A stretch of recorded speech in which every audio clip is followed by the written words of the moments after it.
ओम नमो भगवते वासुदेवाय। ओम नमो भगवते वासुदेवाय। ओम नमो भगवते वासुदेवाय। नारायण नमस्कृत्यं नरं चैव नरोत्तमं देवीं सरस्वतीं व्यासं ततो जयमुदीरये। नष्टप्रायेषु अभद्रेषु नित्यं भागवत सेवया भगवती उत्तम श्लोके भक्तिर्भवती नैष्टिकी। कृष्णाय वासुदेवाय देवकी नंदनाय च नंदगोपकुमाराय गोविंदाय नमो नमः। जय श्री कृष्ण चैतन्य प्रभु नित्यानंद श्री अद्वैत गदाधर श्रीवासादि गौर भक्ता वृंद। हरे कृष्णा कृष्णा कृष्णा हरे हरे, हरे राम राम राम हरे हरे। हरे कृष्णा। तो सबका स्वागत है प्रातःकालीन श्रीमद् भागवतम के सत्र में। और जैसे कि हमने कल चर्चा करी थी दो श्लोकों की, जो थे मेरे ख्याल से हमने कल 10 और 11 भगवान कपिल की चर्चा करी और दत्तात्रेय जी की चर्चा करी, राइट। श्लोक नंबर 10 में पांचवा अवतार जो बताया गया वो कपिल भगवान का बताया गया। उन्होंने आसुरी ब्राह्मण मंत्र नाम है उसका, आसुरी ब्राह्मण को सृष्टिकारी तत्वों तथा सांख्य शास्त्र का भाष्य बताया, क्योंकि कालक्रम में यह ज्ञान विनष्ट हो चुका था। तो हम जानते हैं कि भगवान भी यही सेम चीज बताते हैं अर्जुन को, क्योंकि काल क्रम में ये ज्ञान नष्ट हो गया। यह ज्ञान मैंने पहले विवस्वान सूर्यदेव विवस्वान को दिया था, और उसके बाद ये ज्ञान जो है भगवत गीता का वो काल क्रम में नष्ट हो गया, इसलिए मैं तुमको वापस से वही ज्ञान बता रहा हूँ। अर्जुन को बताया था, राइट, याद होगा सबको। उसके बाद जो 11वां श्लोक है उसमें बताया छठे अवतार के बारे में। पुरुष के छठे अवतार अत्रि मुनि के पुत्र थे। वे अनुसूया की प्रार्थना पर उनके गर्भ से उत्पन्न हुए थे। उन्होंने अलर्क, प्रहलाद तथा अन्य व्यक्तियों यदु है आदि को आध्यात्म के विषय में उपदेश दिया। किन्होंने उपदेश दिया? दत्तात्रेय ने। दत्तात्रेय, दत्तात्रेय का अर्थ होता है दत्त आत्रेय, मतलब जो आत्रेय मुनि को प्रदान हुआ वो पुत्र दत्तात्रेय है ना, अत्रि मुनि और अनुसुईया के पुत्र के रूप में। तो दत्तात्रेय जो हैं वो हमने कल चर्चा करी, ब्रह्मा विष्णु महेश तीनों के युगल अवतार हैं। इन्होंने जो है अत्रि मुनि और अनुसुईया माता ने मिलके जो है तपस्या करी थी, और इन्होंने ब्रह्मा विष्णु महेश से कहा था कि हमको आप जैसा ही जो है आप तीनों पुत्र के रूप में चाहिए। तो उन तीनों का युगल अवतार जो हुआ, तीनों का एक इकट्ठे एक साथ दत्तात्रेय के रूप में अवतार हुआ। तो जो कि दत्तात्रेय हैं ये छठे अवतार हैं। और दत्तात्रेय ने अपने जीवन में 24 गुरुओं को बनाया, 24 गुरु बनाए, और उन 24 गुरुओं से ज्ञान अर्जित किया। और वे अवधूत कहलाते थे, है ना, अवधूत। अवधूत किसे कहते हैं आपको मालूम है किसी को? सुनते तो होंगे, अवधूत है, अवधूत। अवधूत मतलब क्या? कोई बताना चाहेगा? कोई भी नहीं बताना चाहेगा, केवल सुनना चाहेंगे। हैं? सिर्फ सुनना है, बोलना कुछ नहीं। ठीक है, अवधूत का मतलब होता है जो विधि विधानों से बंधा नहीं रहता, है ना, कोई भी उसके ऊपर विधान काम नहीं करता, वो किसी भी चीज में बंधा नहीं है ना, जो अपनी मर्जी से, जो मतलब बगैर किसी के, जो हम जैसे विधान बनाते, सुबह उठना है, पूजा करनी है, नहाना है, धोना है, ये करना है, वो करना है, वो किसी विधान से अवधूत बंधा नहीं रहता। वो अपने हिसाब से ही उनका सब कानून अपना चलता है ना। जैसे अमिताभ बच्चन बोलते हैं ना, जहां हम खड़े हो जाते हैं वहीं से लाइन चालू हो जाती है। तो यही वाली बात है अवधूत वालों की भी, जो जो हम करते कानून वही हो जाता है, ऐसा होता है अवधूत। ठीक है, तो हम प्रवेश करते हैं, क्या है 24 गुरु? कौन बताना चाहेगा? 24 गुरु सारे एक इकट्ठा मत बताइए। मैं चाहता हूं अगर सबने मेहनत करी है तो दो चार सब लोग मिलके बता सकते हैं। तो प्लीज हैंड रेस करेंगे कौन कौन है जिन्होंने मेहनत करके निकाल के बताया है। यस, आनंद दायनी माता जी हमारी बड़ी सिंसियर डिवोटी है, सीनियर हैं, सबके लिए जो है प्रेरणा स्रोत है। सीखना चाहिए। माला भी 32 करती है रोज, उसके बाद रोज क्लास अटेंड करती हैं, और अनेकों और भी जो है भक्ति के काम करती हैं, होमवर्क भी करती हैं। नहीं होती है प्रभु सिंसियर, जी।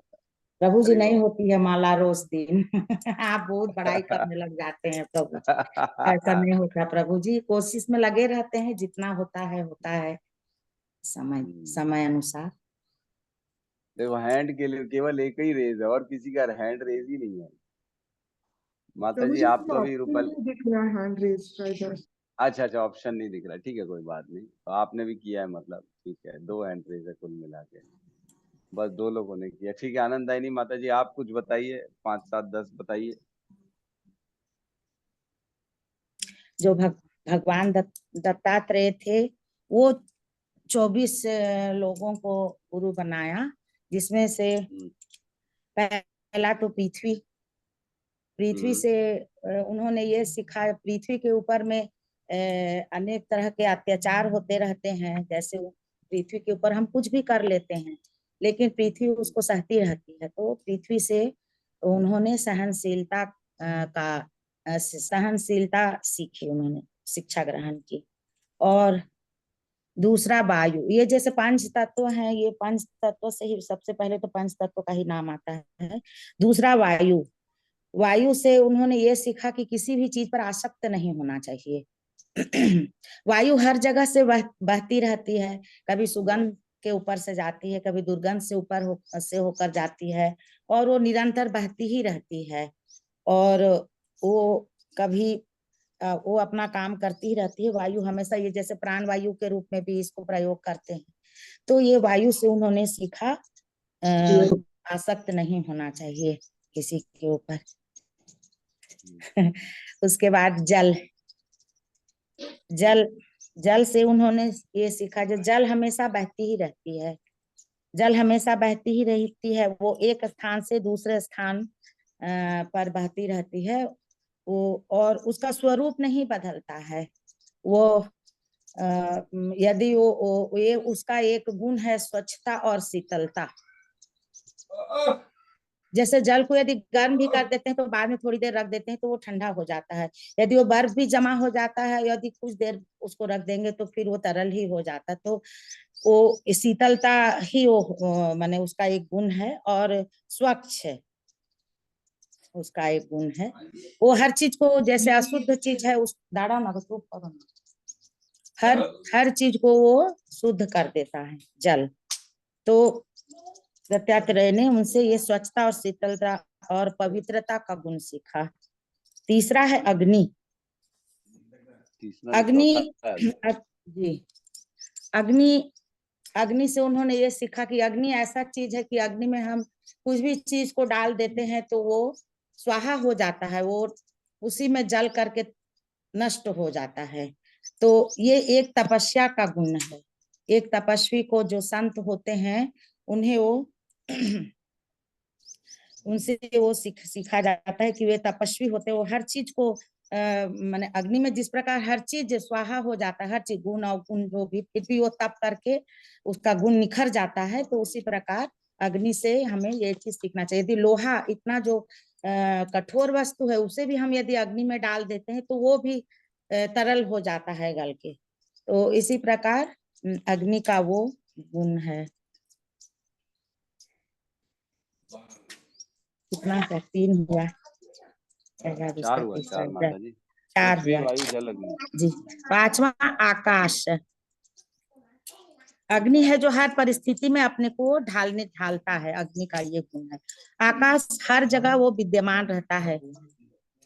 भगवान भी हमारे आकाश की तरह ही हमेशा हर जगह विद्यमान रहते हैं। आकाश के लिए वो कोई जगह या स्थान कोई मायने नहीं रखता है। वो हर जगह, और हर जगह हम कहीं भी जाए तो आकाश हर जगह विद्यमान रहता है। इसी प्रकार उसे समझना चाहिए कि ये जो हमारे भगवान कृष्ण है, भगवान विष्णु है, ये हर जगह व्याप्त हैं। और बताओ प्रभु जी, थोड़ा बहुत पूरा तो नहीं की हूँ प्रभु जी। बस ठीक है, ठीक है। रूपाली माता जी आप बताइए। हरे कृष्णा प्रभु जी। प्रभु जी, जैसे माता जी ने 5 तत्वों का बता दिया, 5 एलिमेंट्स। तो अपने सिक्स है प्रभु जी, चंद्रमा। जैसे कि चंद्रमा पूर्ण है, लेकिन ये कभी हमको ज्यादा और कभी कम दिखता है। यह पूर्ण है, लेकिन हमें पृथ्वी की परछाई शैडो पड़ने पर कभी हमें कम या कभी ज्यादा दिखता है। ठीक उसी तरह आत्मा भी अपरिवर्तित है प्रभु जी। जिस तरह चंद्रमा अपरिवर्तित है, वो पूर्ण रहता है, पृथ्वी की परछाई के कारण हमें कम या ज्यादा दिखता है उसकी कलाएं। तो ठीक उसी तरह आत्मा भी अपरिवर्तित है। और सातवां है प्रभु जी सूर्य, कि जिस तरह वो पृथ्वी से जल को खींच लेता है और फिर उसका त्याग भी कर देता है, ठीक उसी तरह विद्वानों को भी अपनी इंद्रियों से विषयों को ग्रहण कर लेना चाहिए और उसका ठीक उसी तरह त्याग भी कर देना चाहिए। और आठवां है प्रभु जी कबूतर, कि कबूतर जो, जैसे इसमें एक छोटी सी स्टोरी है प्रभु जी, क्या मैं सुना सकती हूँ? सुनाइए, ज्यादा समय मत दीजिएगा बस। और अच्छा, ये कबूतर है, कबूतर से उसमें जन्म और जो मरण है उसका कारण स्नेह होता है प्रभु जी। तो उसके लिए हमें स्नेह का त्याग कर देना चाहिए। तो ये उसने कबूतर से सीखा कि किस तरह हमें स्नेह का त्याग करना चाहिए, तभी हम इस जन्म मरण की चक्रव्यूह से अपने आप को उसके ऊपर उठा पाएंगे।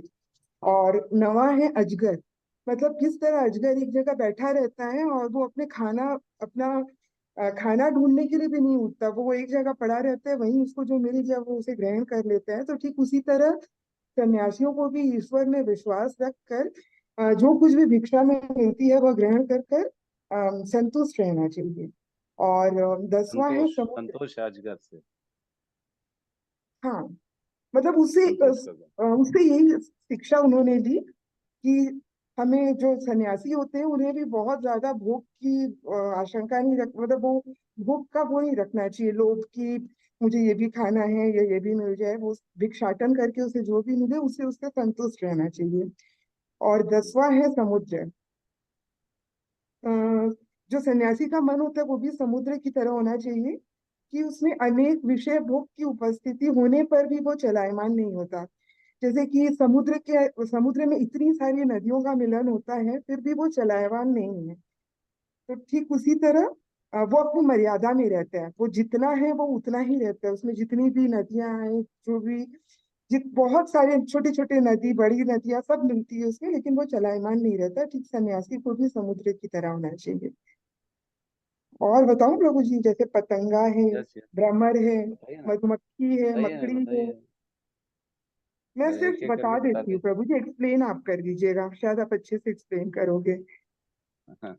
11वां है पतंगा। 12वां है भ्रमर। 13th है मधुमक्खी। 14th है गज।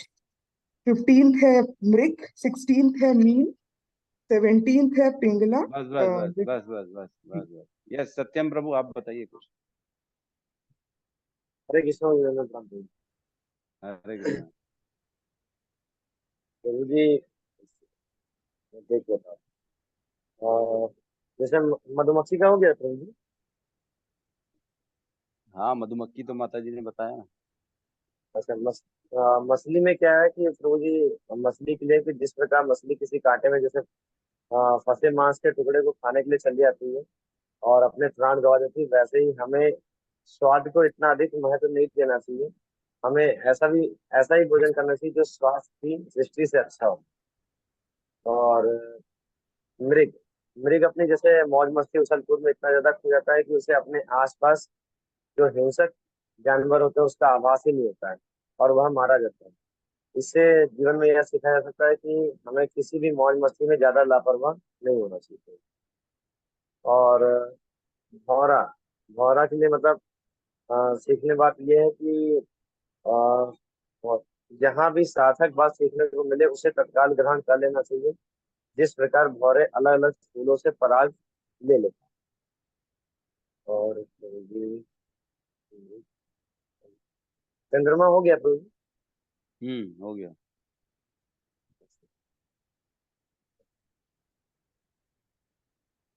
बस हो गई। ठीक है, बहुत बहुत जैसे धन्यवाद। सांप नहीं जैसे सांप का क्या है कि प्रभु जी, अ, जैसे किसी भी सन्यासी को अकेले ही जीवन व्यतीत करना चाहिए, किसी भी एक स्थान पर न रुकते हुए जगह जगह जाकर ज्ञान बांटते रहना चाहिए। जो सांप से सीखा है। अकेले जीवन जीना चाहिए, सांप से ये हाँ सीखा। जरूर। ठीक है, तो मैं एक बार और फटाफट अजगर रिवीजन में करा दे रहा हूँ। अजगर का बता दी माता जी ने, तो मैं एक बार फटाफट रिवीजन कर दे रहा हूँ, क्योंकि जो है बहुत अच्छा बताया आप लोगों ने। बहुत बहुत धन्यवाद माता जी लोगों का और सत्यम प्रभु का। तो 24 जो चीजें हैं जिनको गुरु बनाया दत्तात्रेय ने, भगवान दत्तात्रेय ने, वो वर्णन है कैंटो 11 अध्याय 7 श्लोक नंबर 33, 34, 35, है ना। 11.7.33, 34, 35, ये पूरा यहाँ से दत्तात्रेय भगवान के 24 गुरुओं का वर्णन चालू होता है, और उससे क्या शिक्षा प्राप्त हुई ये आगे के श्लोकों में प्राप्त होता है। तो मैं फटाफट आपको सिर्फ अब गुरु बता दे रहा हूँ, किसको किसको उन्होंने गुरु बनाया।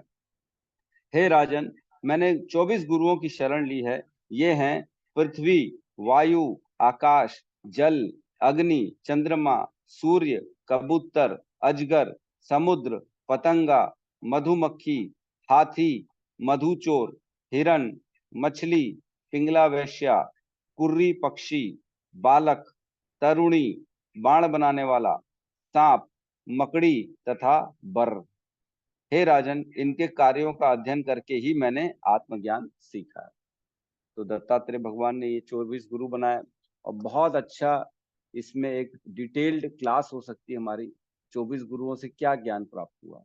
ये अपने आप में बड़े जो है ना सिखाने वाले पॉइंट्स हैं कि हर चीज से कैसे दत्तात्रेय भगवान ने ज्ञान प्राप्त किया।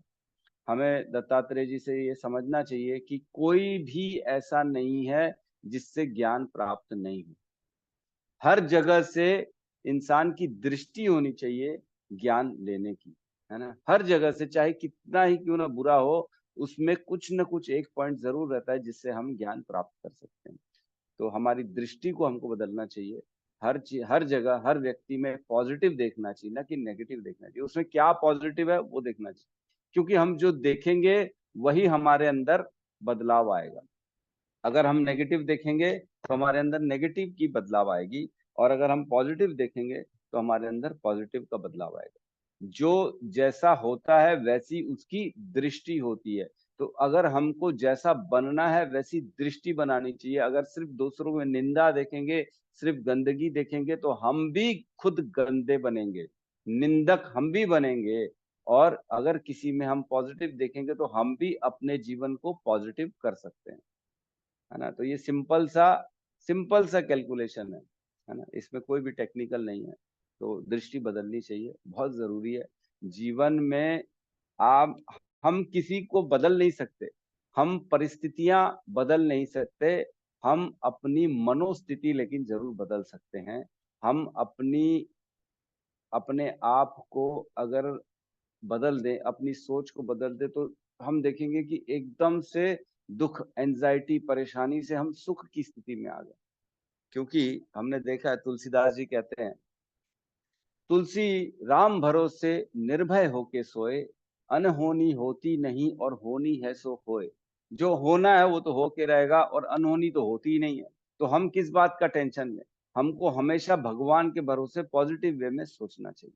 ठीक है, तो रूपाली माता जी प्लीज, हम आपसे थोड़ी देर में चर्चा करते हैं। हम स्टार्ट कर लेते हैं अपनी क्लास को, बहुत लेट हो गई है।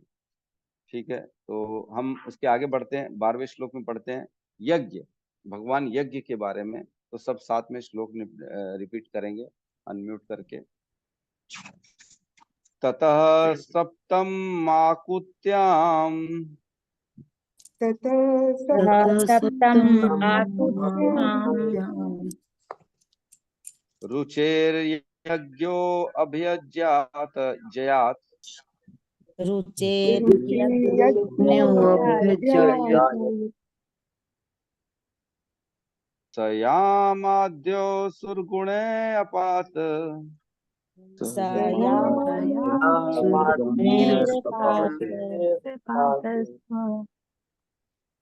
स्वयं भुवनन्तरम् अनंतरम रिपीट करेंगे। ततः सप्तम आकुत्याम ततः सप्तम आहुत्याम रुचिर्यज्ञोऽभ्यजायत रुचे यज्ञो अभ्यजायत दयामाद्ये सुरगणेन पाते यामादे पाठ्यम् स्वयं भूवान्तरम्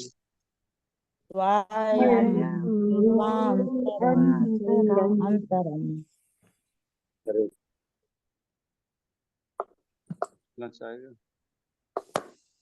ततः सप्तम आकुत्याम सप्तम आकुत्याम रुचैर्यज्ञो अभ्यजायत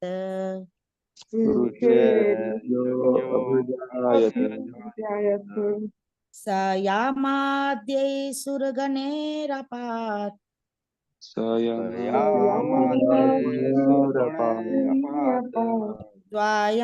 भुव अंतरम।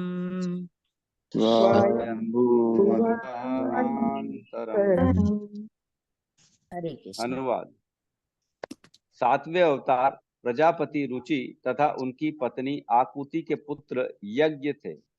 उन्होंने स्वयंभू मनु के बदलने पर शासन संभाला और अपने पुत्र याम जैसे देवताओं की सहायता प्राप्त की।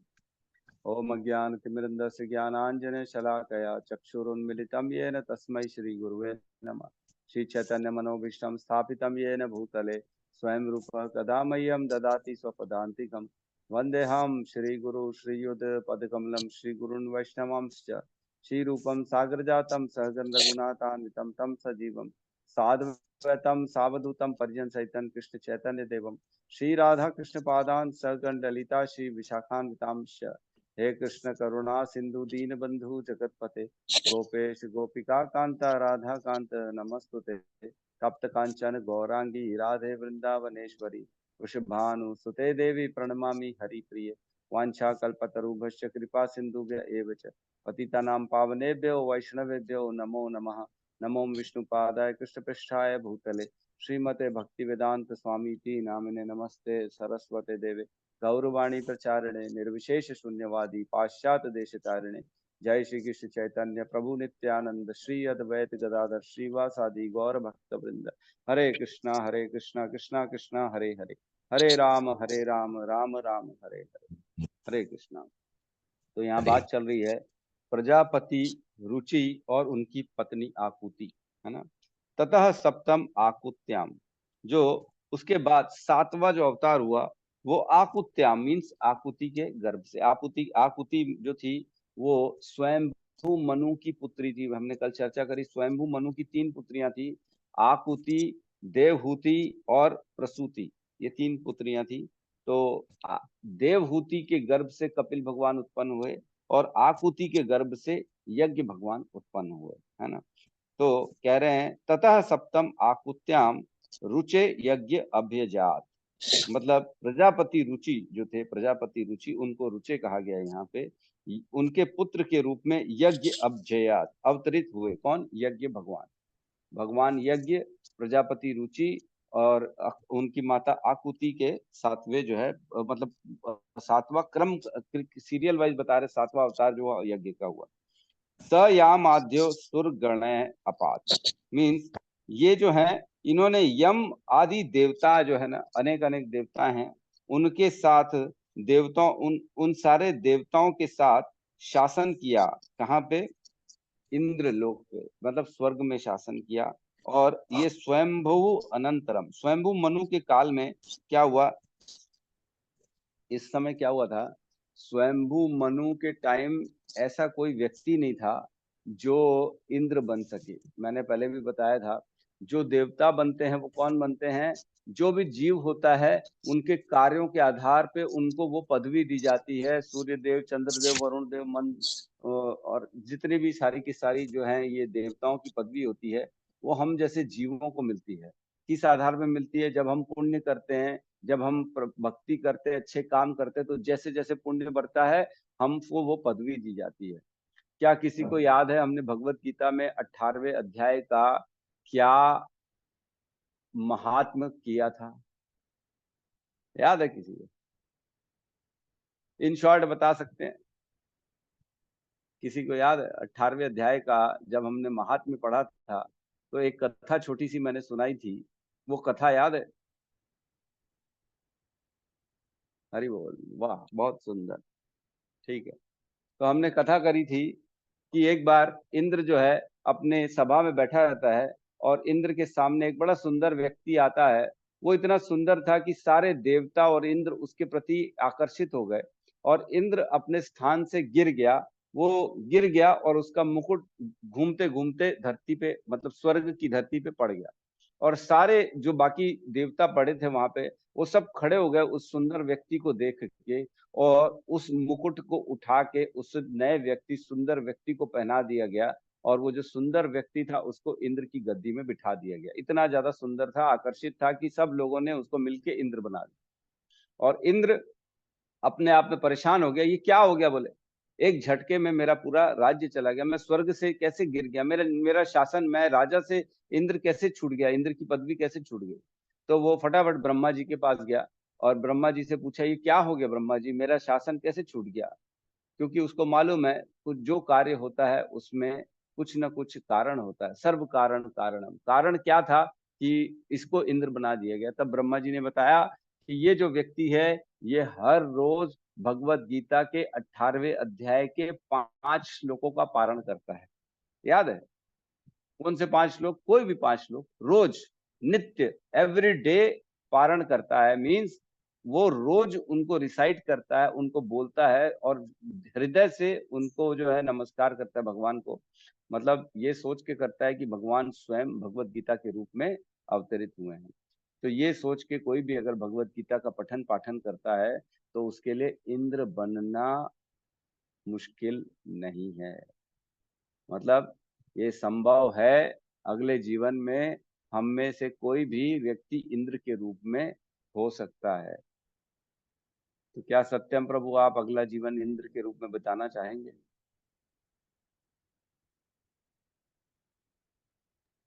इसका जवाब थोड़ा सा डिफिकल्ट है गुरु जी। डिफिकल्ट है?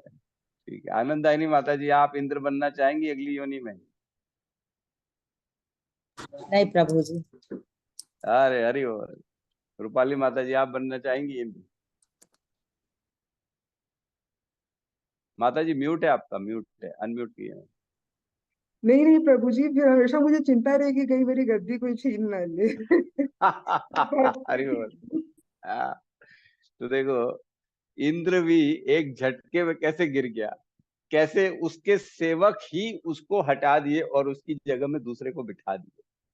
तो और हमने पढ़ा भी है, इंद्र भी सुअर बने थे, इंद्र भी चींटी बने थे, इंद्र भी गिर जाते, कोई बड़ी बात नहीं है। और ये भी हो सकता है हम में से कोई व्यक्ति पिछले जीवन में इंद्र रहा हो, ये भी हो सकता है।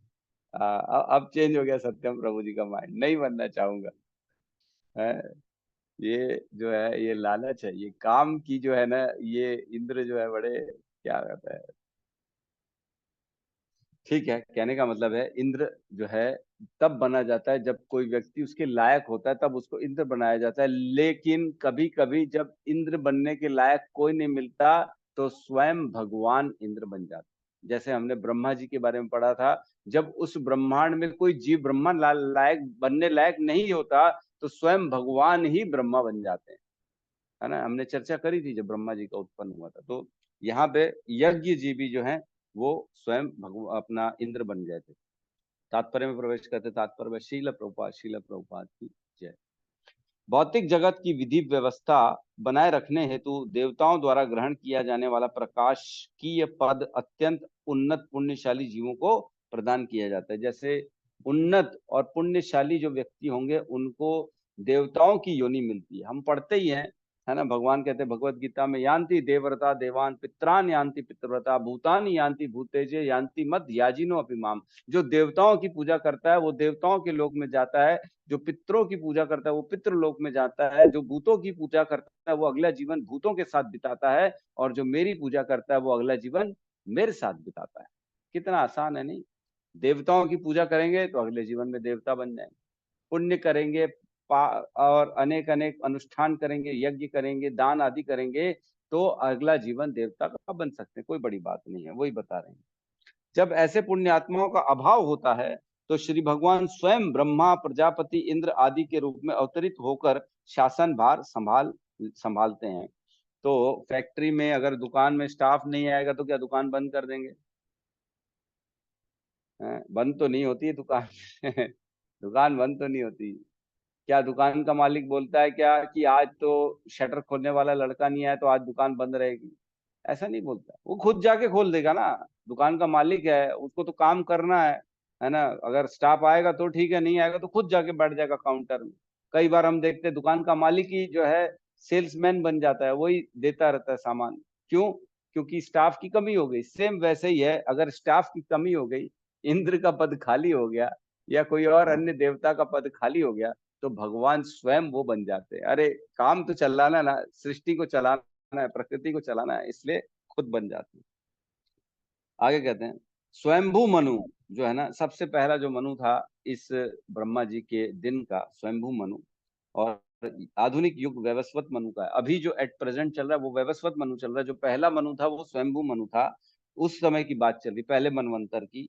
के काल में कोई ऐसा उपयुक्त जीव न था जो इंद्रलोक के राजा इंद्र का पद ग्रहण कर सके। उस समय श्री भगवान स्वयं इंद्र बन गए। याम आदि अपने पुत्रों तथा देवताओं की सहायता से भगवान यज्ञ ने संसार का शासन संभाला। तो जो यज्ञ बने थे, यज्ञ उत्पन्न हुए थे भगवान के रूप में, उनके पुत्र अन्य अन्य देवताओं थे, उनके सहयोग से उन्होंने जो है इंद्र का पद संभाला और वो स्वयं इंद्र बन गए थे, यज्ञ भगवान। ठीक है, इसमें किसी का कोई प्रश्न तो नहीं है मेरे ख्याल से, है ना? नहीं है तो अगले श्लोक में हम प्रवेश करते हैं, क्योंकि दो दो श्लोक तो कम से कम करें। अगला श्लोक प्रवेश करते 13वां नंबर श्लोक। ठीक है, साथ में दोहराएंगे। अष्टमे मेरुदेव्यां तु अष्टमे मेरुदेव्यां तु नाभिर्जातः उरुक्रमः नाभिर्जाता उरुक्रमः दर्शयन् वर्तं धीराणां दर्शयन् वर्तमधीराणाम्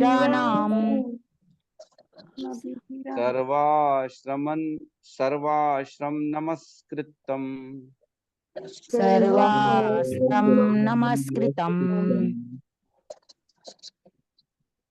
ट्वीट करेंगे। अष्टमे मेरु देव्यां तु अष्टमे मेरुदेव्यां तु नाभिर्जातो उरुक्रमः नाभिर्जाता उरुक्रमः दर्शयन् वर्तमधीरान् दर्शयं वर्तमधीराणाम् सर्वाश्रम नमस्कृतम् सर्वास्त्रं नमस्कृतम्। अष्टमे मेरुदेव्यां तु अष्टमे मेरुदेव्यां तु नाभिर्जाता उरुक्रमः नाभिर्जाता उरुक्रमः दर्शनं वर्तनं धीराणाम् दर्शयन् वर्तमधीराणाम् सर्वाश्रम नमस्कृतम् सर्वास्त्रं नमस्कृतम्। अनुवाद। आठवां अवतार राजा ऋषभ के रूप में हुआ। वे राजा नाभि तथा उनकी पत्नी मेरु देवी के पुत्र थे। इस अवतार में श्री भगवान ने सिद्धि का मार्ग दिखलाया, जिसका अनुगमन उन लोगों द्वारा किया जाता है जिन्होंने अपनी इंद्रियों को पूर्ण रूप से संयमित कर लिया है और जो सभी आश्रमों के लोगों द्वारा वंदनीय हैं। है ना? तो अब आठवें अवतार की बात चल रही है, भगवान ऋषभ देव। हमने पढ़ा है भगवान ऋषभ देव का इन डिटेल वर्णन है श्रीमद् भागवतम में 5वें कैंटो में। उन्होंने अपने 100 पुत्रों को ज्ञान दिया और वो स्वयं राजा थे, और वही जैन संप्रदाय, जैन धर्म के जो है बेसिकली उन्हीं के ज्ञान से फिर आगे चल के लोगों ने जैन धर्म को बनाया। और राजा ऋषभ देव जो थे, भगवान ऋषभ देव, उनके पुत्र थे भरत महाराज। सबसे बड़े पुत्र 100 पुत्रों में से कौन थे? भरत महाराज। और वही भरत थे जो आगे चल के हिरण बने थे अगले जीवन में, और उसके बाद जड़ भरत बने थे, है ना। हमने कथा सुनी है जड़ भरत की। भरत महाराज तपस्या करने जंगल में चले गए राज्य को छोड़ के, और वो हिरण से आसक्त हो गए, और अगली योनि हिरण की प्राप्त हुई। फिर हिरण वो जो है, वो जब हिरण के भी शरीर छूटा, तब उसके बाद अगला जीवन जड़ भरत का बना। और जड़ भरत में उन्होंने राजा रहुगुणा को ज्ञान प्रदान किया, और राजा रहुगुणा ने उनको अपना गुरु स्वीकार किया। पूरे जीवन में कुछ नहीं बोले। बोले तो कब बोले? राजा रहुगुणा के सामने ज्ञान का उन्होंने वर्णन किया। तो ये थे भरत, और इनके पिता हुए ऋषभ देव, जो कि भगवान का 8वां अवतार। तो यहाँ कहते हैं अष्टमे मेरु द्व्याम तू, और आठवें अवतार मेरु देव्याम, मतलब उनकी माता मेरु देवी के पुत्र के रूप में। तू नाभेर जातः उरुक्रमः, राजा नाभि के जो जो कि वहां पे राजा नाभि के जन्म लिया, जो कि बहुत ज्यादा शक्तिशाली थे, है ना। वामन देव की तरह कहते थे। उरुक्रमा मीन्स वो व्यक्ति जो भयंकर, मतलब शक्तिशाली हो। और इनको इनको कहते हैं जो है वामन देव की तरह, वो कहते हैं, क्योंकि इनमें शक्ति थी, बहुत ज्यादा शक्ति थी। आगे, दर्शयान वर्तम धीराणाम। दर्शयान मीन्स ज्ञान दिखाया, वर्तम मीन्स ज्ञान का रास्ता दिखाया। किसको? धीराणाम, धीर व्यक्ति जो थे उनको उन्होंने ज्ञान का दर्शन दिया, है ना। और सर्व आश्रम नमस्कृत्यम, ऐसे जो धीरवान व्यक्ति थे जिनको सभी आश्रमों के द्वारा नमस्कार किया जाता था, ऐसे धीरवान व्यक्ति को भी इन्होंने ज्ञान दिया। तो मतलब ऐसे व्यक्तियों को ज्ञान का रास्ता दिखाया जो ऑलरेडी बाकी आश्रमों से पूज्य थे। मतलब जो आश्रम होते हैं ना, ब्रह्मचारी आश्रम, गृहस्थ आश्रम, वानप्रस्थ और सन्यास, ये चारों आश्रमों के व्यक्ति जिनको नमस्कार करते थे, उनको इन्होंने ज्ञान प्रदान किया। हमारे आजकल के लैंग्वेज में बोलते हैं ना, अरे तू मेरे को क्या सिखाएगा, जिस स्कूल में तू पढ़ा है ना उसका प्रिंसिपल हमारे पास पढ़ने आता है। ऐसे बोलते ना लोग, अरे तू क्या सिखाएगा, अरे तेरे को जो टीचर आता है ना वो हमारे यहाँ से सीख के जाता है। ये वही उसी टाइप का हो गया कि जिनको सभी आश्रम के लोग नमस्कार करते ना, उनको ज्ञान दिया कि इन्होंने भगवान ऋषभ देव। ऐसे हैं भगवान ऋषभ देव। तो ये सच है, ये मजाक नहीं चल रहा है। हम लोग अपनी लैंग्वेज में मजाक करते रहते हैं, लेकिन ये ऐसा नहीं। श्रीमद् भागवतम में कभी भी ऐसा बात नहीं होती। तो सभी आश्रमों के द्वारा वो नमस्कार करते हैं, नमस्कार करने वाले हैं, धीरवान पुरुष। तो धीरवान किसको कहते हैं बताएंगे? कोई बताएगा? धीर व्यक्ति हमने कई बार सुना है, धीरवान भगवत गीता में भी आता है और अन्य में भी आता है कि धीर कौन है, धीरवान कौन है, कोई बताएगा?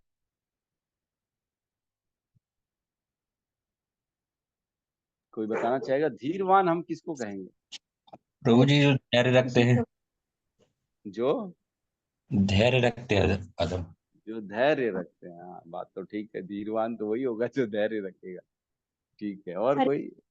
जो किसी भी हालत में न हो, हमेशा एक जो जैसा रहे। विचलित ना हो किसी भी हालत में। हाँ, ये भी ठीक है। प्रभु जी जिनको अपनी इंद्रियों में जिसमें सिद्धि पा ली हो, कंट्रोल हो। हाँ, जिनको अपनी इंद्रियों में कंट्रोल हो और सिद्धि प्राप्त हो गई हो, धीरवान उसको कहेंगे। यस, बहुत बढ़िया, सबका आंसर सही है, कोई गलत नहीं है। और भी कोई बताना चाहेगा? हरे कृष्णा। प्रभु जी जो सुख दुख लाभ हानि जय पराजय सभी स्थिति में समान रहते हैं। हाँ, द्वंद्व मोह से, है ना, निर्माण मोहा। क्या था श्लोक? निर्माण मोहा जित संग दोषा द्वंद्व विमुक्ता सुख दुख संग आध्यात्म नित्या विनिवृत्त कामा गच्छन्ति मूढ़ा पदम अव्ययम तत्। राइट, बिल्कुल, बहुत सही कहा माता जी। यस, सत्यम प्रभु। क्योंकि एक श्लोक था, मेरे को अभी में याद नहीं आ रहा है। उसमें ये था कि मतलब जाड़े जा, जाड़ा की तरह मतलब नहीं, सुख और दुख वाला था, सुखदा करके था, मतलब याद है अच्छे हरे से। कृष्ण प्रभु जी। हाँ जिसमें स्थित प्रज्ञ बोल सकते आ, ज- हैं। जिसमें जाड़ा और गर्मी की तरह, मतलब उसमें कोई विचलित नहीं होता है, ऐसा करके था। जाड़े यह और दो या गर्मी तीन। में विचलित नहीं होता। मात्रा स्पर्शस्तु कौंतु शीतो सुख दुखदा आगाम अपाइन हाँ हाँ, अनित्यातान संतोष हुआ। दिदित्य भारत 2.14। ठीक है, ठीक हाँ है, ये भी सही है। जो सुख दुख में विचलित नहीं होता। यस, यस किशोर प्रभु, आप कुछ कहना चाह रहे हैं? कमल नयन प्रभु, कमल कांत दास प्रभु। ओके, हरे कृष्ण प्रभु जी, धन्यवाद प्रणाम। धन्यवाद, प्रणाम प्रभु जी। प्रभु जी, स्थित प्रज्ञ को बोल सकते हैं क्या? धैर्यवान। स्थित प्रज्ञ, जो कि दूसरे अध्याय में वर्णन आता है, स्थित प्रज्ञ। हाँ, मतलब जो संयमी है, बिल्कुल सही है। तो बराबर है, आप लोग गलत नहीं है। जो एक्चुअल में मैं बता रहा हूँ, जो वर्ड मेरे को मिले हैं धीरवान की व्यक्ति के डेफिनेशन के, तो वो लिखा है सर्व त्याग सामर्थ्य, जिसमें सामर्थ्य हो कि कुछ भी त्यागना है तो वो तत्काल त्याग सकता है। और क्या है? और परम विवेकी, परम विवेकी जो व्यक्ति है, और सर्व त्याग सामर्थ्य, इन दोनों को धीरवान व्यक्ति कहा गया है शास्त्रों के अनुसार। तो बिल्कुल सही है, जैसे आप सबने बताया, इंद्रियों में संयमित हो, सुख दुख में द्वंद्वों में परेशान ना हो, और जो है स्थिति परिस्थिति में विचलित ना हो, ये सारी सारी चीजें धीरवान व्यक्ति में आएंगी। तो एक श्लोक आता है भगवत गीता में, मैं आशा कर रहा था कि आप लोग वो श्लोक बोलेंगे, जो कि बहुत कॉमन है और जिसमें धीर का उपयोग किया गया है ना। तो भगवान कहते हैं, देहिनो अस्मिन यथा देहे कौमरम यौवनम जरा तथा देहांतर प्राप्ति धीरस तत्र न मुह्यति। धीरवान व्यक्ति इन सब चीजों में विचलित नहीं होता। कौन सी चीजों में? देहिनो अस्मिन यथा देहे कौमरम यौवनम जरा, कौमराम से यौवन की अवस्था आती, यौवन से फिर तरुणी, फिर तरुणी से वृद्धावस्था, फिर वृद्धावस्था के बाद एक बार समय आता है देहांतरण हो जाता है, उसका शरीर ही नया चला जाता है, आत्मा नए शरीर में चली जाती है। और इन सब में धीरवान व्यक्ति विचलित नहीं होता, है ना। धीरस तत्र न मोहयति, धीरवान इन सब में मोहित नहीं होता। और एक और श्लोक आता है, श्री उपदेशामृत में आता है, उसमें कहते हैं, वाचो वेगम मनसा क्रोध वेगम जिह्वा वेगम उदर उपस्थ वेगम एतान वेतान यो विषहेत धीरः। ये जो है, ये सारे जो विषय हैं, इनमें जो धीरवान व्यक्ति होता है ना, वो कभी भी इसमें विषयों में फंसता नहीं है। और क्या है? सर्वाम अपीमाम पृथ्वी स शिष्यात, और वह पूरी पृथ्वी में शिष्य बनाने योग्य है, वही गुरु बनाने योग्य है, जो अपने वेगों को कंट्रोल कर सकता है, इंद्रियों को। कौन कौन सी? वाचो वेगम मनसा क्रोध वेगम, अपनी वाणी को कंट्रोल करे, मन को कंट्रोल करे, क्रोध को कंट्रोल करे, जीवा जो खाने की लालच होती है उसको कंट्रोल करे, उदर और उपस्थ अपने जननेन्द्रियां और नीचे की जो जेनेटिक्स की जो जेनेटिल जो है उनको कंट्रोल करे। और इनको जो एतान वेगान यो विषहेत धीर, इन इसको जिसने कंट्रोल कर लिया वो धीरवान व्यक्ति है, और वो गुरु बनने लायक वही है, वही पूरे पृथ्वी में शिष्य बना सकता है जिसने ये कंट्रोल किया। तो मजाक नहीं है कंट्रोल करना। तो ऐसे धीरवान, अब देखो, अभी तो हम धीर में आ रहे थे, तो ऐसे धीरवान व्यक्ति को जिसने ज्ञान दिया वो कौन है? वो ऋषभ देव है, भगवान ऋषभ देव की जय। तो उन्होंने धीरवान व्यक्तियों को भी ज्ञान प्रदान कर दिया, और उनको भी रास्ता दिखाया कि किस प्रकार आपको अपने जीवन को उन्नत करना है। तो अपने पुत्रों को उन्होंने बहुत सुंदर ज्ञान दिया, जो 5वें कैंटो के 5वें अध्याय के पहले श्लोक से चालू हो जाता है। बहुत बहुत इंपॉर्टेंट है ऋषभ देव का ज्ञान, भगवान ऋषभ देव का ज्ञान हम पढ़ेंगे। तो मैं तात्पर्य में आज प्रवेश नहीं कर रहा हूँ, हम कल इसका तात्पर्य लेंगे, और हम कल कुछ चर्चाएं करेंगे ऋषभ देव की शिक्षाओं के बारे में, और उनके पुत्रों को जो उन्होंने ज्ञान दिया। 5.5.1 2 3 आप पढ़ना चाहें तो पढ़ लेंगे, बहुत अच्छा रहेगा और अच्छे से समझ में आ जाएगा। कैंटो 5 अध्याय 5 और श्लोक क्रमांक 1 2 3 4 ऐसा। ठीक है, तो यहाँ पे हम आज की क्लास को विराम देते हैं। किसी का कोई प्रश्न है? रूपाली माता जी कुछ पूछ रही थी उस समय। हैंड रेस था। नहीं प्रभु जी, पूछ नहीं रही थी, आपने वो बोला ना ज्ञान की बात, तो मुझे एकदम से श्री राम जी की बात याद आ गई, क्योंकि उन्होंने अंतिम समय में भी सब उनके पास थे, हनुमान जी भी थे, सब थे, पर उन्होंने लक्ष्मण जी को भेजा कि जाओ रावण से ज्ञान की बातें सुन के आओ। तो मुझे एकदम से वो वाकया याद आ गई। हरे अच्छा कृष्ण। अच्छा, राइट राइट, बिल्कुल। हरे कृष्णा।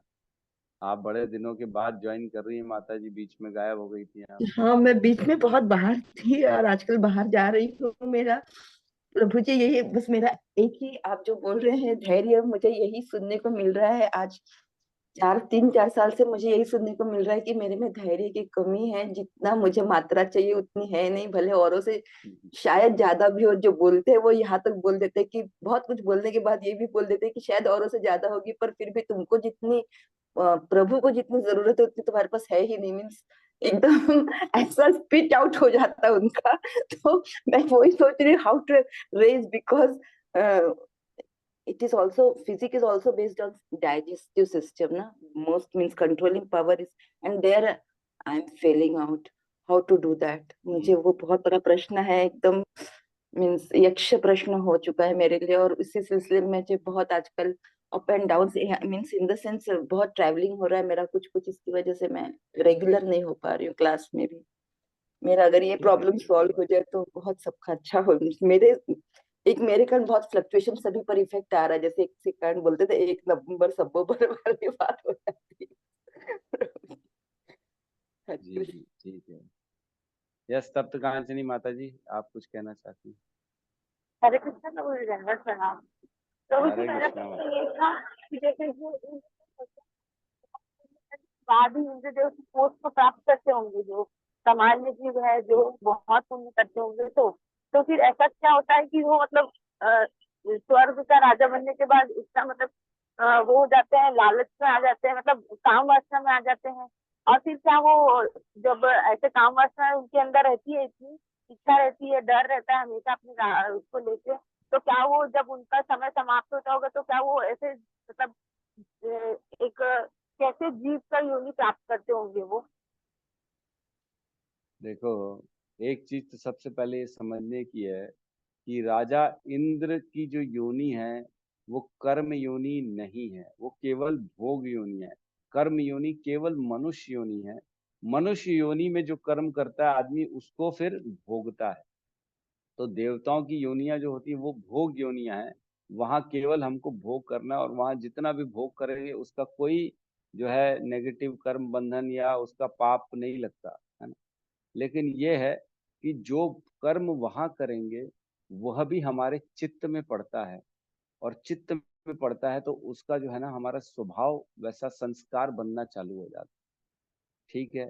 तो कोई व्यक्ति जब बहुत अत्यधिक पुण्य करता है तब वो ऊपर जाता है स्वर्ग लोकों में, और स्वर्ग लोकों में जाके वो अनेक अनेक जो है ना वो भोग भोगता है। उसके दास रहते हैं, उसके पास गाड़ी रहती है, उसके पास अलग अलग अलग अलग जो है अप्सराएं रहती हैं।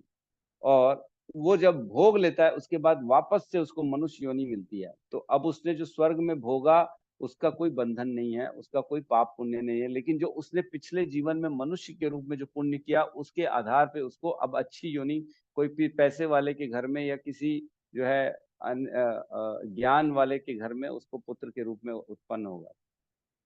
तो अगर कोई व्यक्ति जैसे कोई गरीब है जिसने ऐश्वर्य को नहीं देखा है और उसने पुण्य किए, उसने भक्ति करी, और वो सीधा अगर उसको हम किसी पैसे वाले के घर में, अंबानी के घर में बच्चा बना के भेज देंगे तो वो स्वीकार नहीं कर पाएगा, वो अनकंफर्टेबल हो जाएगा।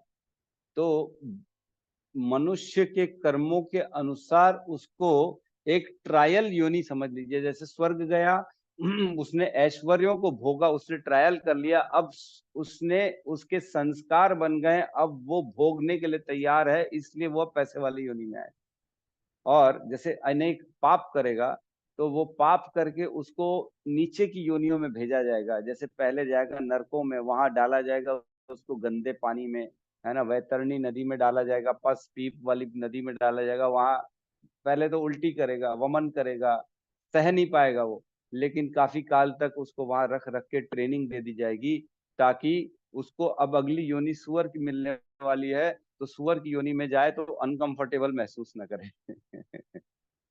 तो ऐसा होता है कि उसमें जो किए गए कर्म होते हैं, देवता हो चाहे दूसरी योनियों में, उसके कर्मों का कोई प्रभाव नहीं पड़ता। ठीक है, उसी के आधार पे उसकी अगली योनि मतलब एक ट्रायल योनि हो जाती है, ताकि वो जब दोबारा इधर इस पृथ्वी में आए तो उसको परेशानी नहीं आए। ठीक है, आपका यही प्रश्न था ना? हाँ प्रभु जी, पर अल्टीमेटली तो प्रभु जी जो जो इंद्रदेव जब समाप्त कर लेंगे अपना समय और जीव योनि में आएंगे तो पैसे लेके आ जाएंगे आपने कहा, तो अल्टीमेटली तो उसका पता नहीं होगा ना, क्योंकि वो फिर इंजॉयमेंट में लगेगा, भगवान को भूल जाएगा। बिल्कुल बिल्कुल बिल्कुल, इसमें कोई शक नहीं है। आपको भगवत गीता में आप थे नहीं, तो मैंने भगवत गीता में ये चर्चा चली थी हमारी कि क्या भगवत प्राप्ति दो तरीके से होती है, हमने चर्चा करी थी। एक होती है क्रम अनुसार भगवत प्राप्ति, और एक डायरेक्ट भगवत प्राप्ति होती है।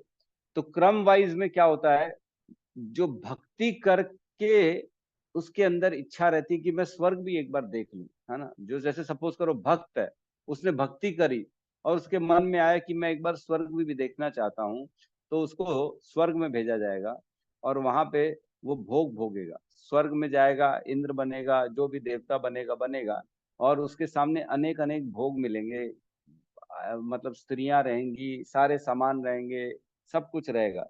लेकिन क्योंकि वो भक्ति के माध्यम से स्वर्ग गया है, और भक्ति कभी नष्ट नहीं होती है, भक्ति के संस्कार, भक्ति का पुण्य कभी नष्ट नहीं होता, इसलिए वह वहां पे भी अनकंफर्टेबल फील करेगा, क्योंकि वो भक्ति के माध्यम से गया, उसने भोगों की कभी भी लालच करी नहीं है, भोगों में उसको आनंद आता ही नहीं है, इसलिए वहां से भी वो फिर धीरे धीरे ऊपर की योनियों में जाएगा, महर लोक जाएगा, जन लोक जाएगा, तप लोक जाएगा, ब्रह्मा के स्तर तक पहुंच जाएगा। और ब्रह्मा के साथ जब ब्रह्मा भगवान के भगवत धाम में जाते, तब जब ब्रह्मांड नष्ट होता है, तब वो सब मिलके भगवत धाम चले जाएंगे, गोलोक वृंदावन चले जाएंगे। एक तो क्रम ये होता है, और दूसरा क्रम ये होता है कि डायरेक्ट भगवान की भक्ति करो, हमको ना स्वर्ग चाहिए, ना इंद्र चाहिए, ना ब्रह्मा चाहिए, ना कोई पद चाहिए, हम तो सीधा भगवान के धाम जाएंगे, भगवान के साथ रहेंगे। तो डायरेक्ट एक होता है, एक क्रम वाइज होता है। अब और जो दूसरे व्यक्ति होते हैं, जो भक्ति के बिना पुण्य के आधार पे इंद्र बनते हैं, वो भक्ति जानते नहीं हैं, इसलिए वो भोगों में फंस जाते हैं, और अगला जीवन आके पैसे वाले घर में उत्पन्न होंगे और वो भक्ति नहीं कर पाएंगे। पुण्य के आधार पे स्वीकृतियां मिलेंगी, जैसे कि हमने 7वें अध्याय में पढ़ा है, चतुर्विधा भजन्ते माम जना सुकृतिनो अर्जुन आर्तो जिज्ञासु अर्थार्थी ज्ञानी च भरत ऋषभ। 4 प्रकार के लोग मेरी शरण में आते हैं। एक तो जो परेशान है, जो जिज्ञासु हैं, और जिनको पैसा चाहिए, और जो ज्ञानी है, ये 4 तरह के लोग आते हैं। तो वो जब इंद्र के बाद मनुष्य योनि में आएगा, तो हो सकता है उसके पास कुछ सुकृतियां हो, तो उन सुकृतियों के आधार पे वो भगवान की भक्ति में प्रवेश करने के चांस बने रहते हैं। वो भक्ति कर सकता है, लेकिन करेगा कि नहीं करेगा, ये कोई निश्चित नहीं है।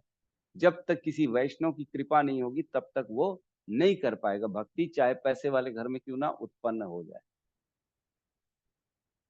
ठीक है माता जी, समझ में आ गया? जी प्रभु जी, ये मैं सुनी थी प्रभु जी, आपने जब पहले वाली क्लास में लेते थे ना, जब ये जो अभी चला था उससे पहले वाले में, उसमें मेरे को याद नहीं थी।